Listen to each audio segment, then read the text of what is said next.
I was really stunned because how could something so wimpy turn into being a bacteria that is one of the most deadly to human health? My husband fell ill from a superbug. He had been supremely hardy. He was, climbing backwards down into the Red Pyramid outside of Cairo on Thanksgiving Day, and all of a sudden he was fighting for his life. Now that he was fully colonized with this bug, there were no antibiotics left to kill it. They also indicated to me that was the ultimate question. Do you want to pull the plug or not?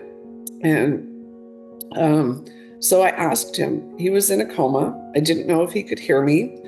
And I said, honey, they have run out of everything that there is in modern medicine to kill this bug. And if you want to live, please squeeze my hand and I will try to find something to kill this thing. He squeezed my hand really hard. And then I had to get to work. Even though modern medicine has run out of ideas, maybe there's an experimental treatment that we can use to try to save him. And so I entered the words multi-drug resistant bacteria, Acinetobacter baumannii, and an alternative treatments. And up popped a paper that mentioned something called bacteriophage or bacteriophage therapy. And that rang a bell. Phage are viruses that have naturally evolved to attack bacteria. I realized that this was a forgotten cure, but we in the West have never conducted the clinical trials that were necessary to show that it worked, so it's still considered experimental. Colleagues at Texas A&M University, who were total strangers, decided to turn their lab into a command center. We also enlisted the help of the US Navy. They used different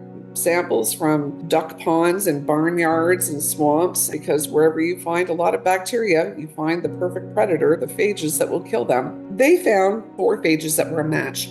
And he was treated for about a month with phage therapy. He had already started to make a miraculous turnaround within 3 days. He lifted his head off the pillow, opened his eyes and kissed his daughter's hand. And up until that point, he'd been within hours of dying. Now that I've seen phage therapy be used on dozens of other patients, I believe that it is the solution. Offering phage in conjunction with antibiotics, I think, is the way forward. The literature is showing that this is the most promising alternative to antibiotics that's out there. We know we have phages in our collection right now that could be used to treat superbug infections, but currently there is no standardized way in the UK for hospitals and clinicians to access those phages for compassionate use.